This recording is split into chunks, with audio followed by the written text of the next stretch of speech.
we were presented with the new or the fourth revenue sharing formula. And unfortunately, we have seen new parameters like income distance, which has been introduced, while the sector-based formula has been dropped.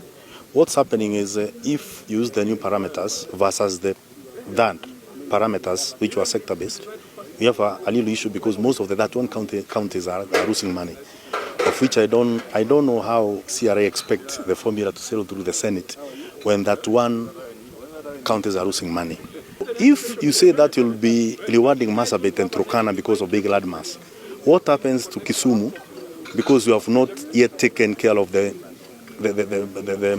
Lake Victoria? If you go to Mombasa, you should also include 2,000 nautical miles into the sea because that consists of the land for those coastal counties. So we find some of these new introduction as being unpalatable to most of the senators, and I'll say as a senator of the Republic of Kenya, I'll not preside and vote for any formula that makes any county to lose money. You see, from the time immemorial, CRA has been making recommendation of how much should be given to the counties. And the previous government and this government that we have today, they have never followed the advice which has been given by the CRA. So telling me that, for example, Kirinyaga County, which will be losing some money, we wait for any increment so that I can get the allocation which we used to get, is a fallacy. So for some reason, I better stay with what I have than wait to be given what is not there.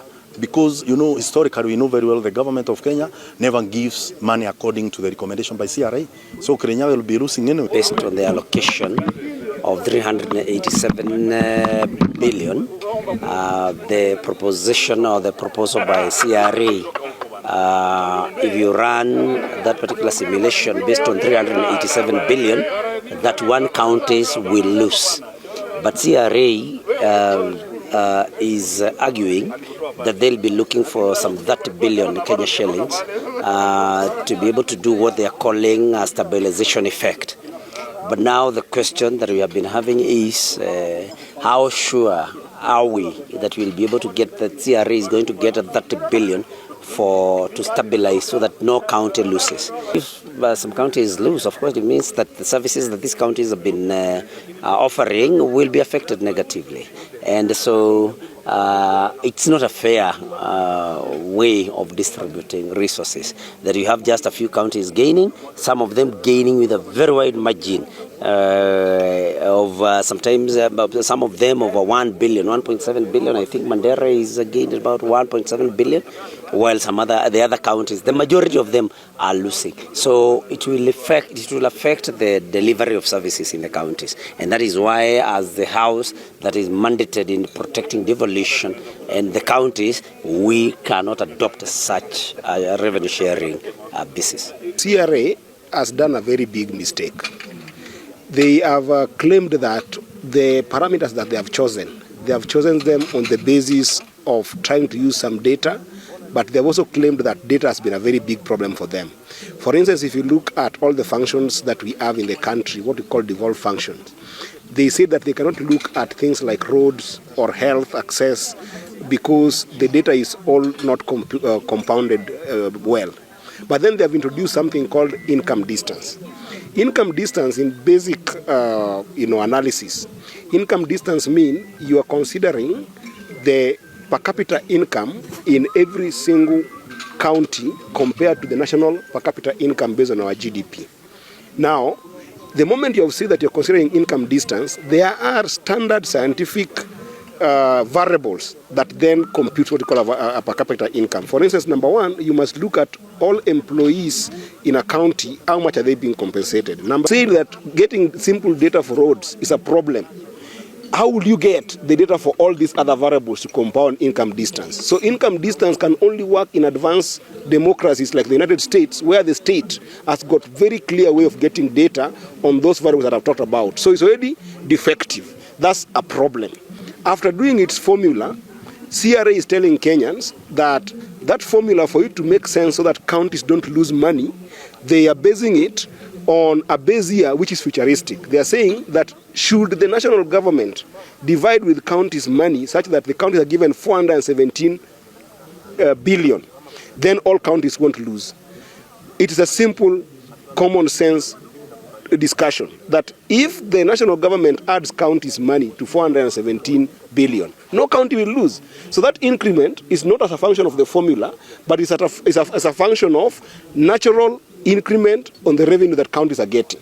So we are telling CRA that their formula could only make sense if and only if that formula is applied to the current money that counties are getting, which is 387 billion, then no county loses.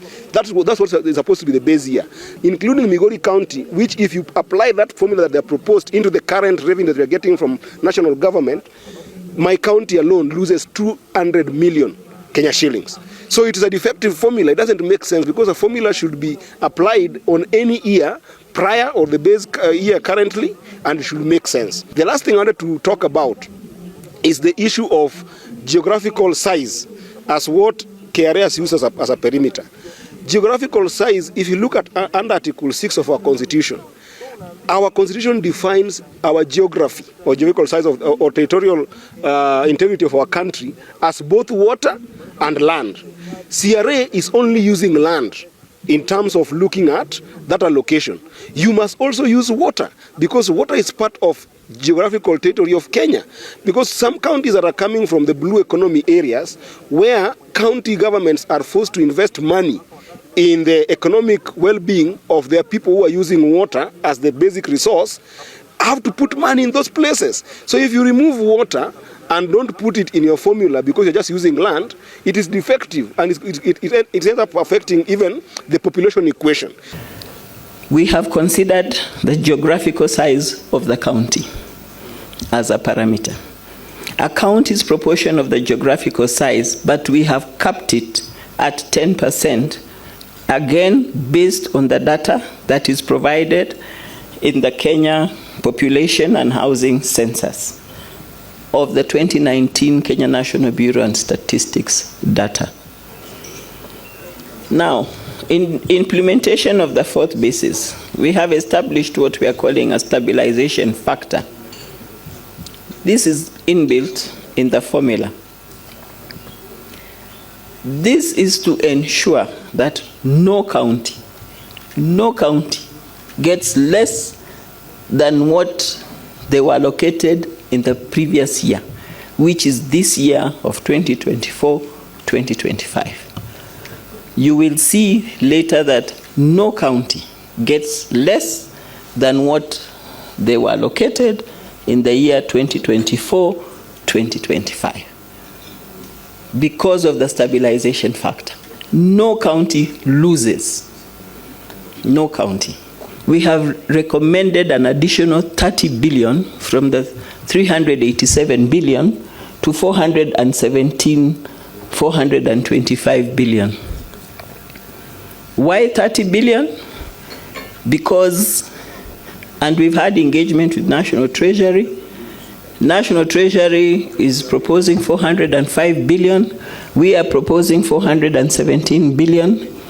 But in our proposal in the 30 billion, we require 12.1 billion to apply that stabilization factor I'm talking about.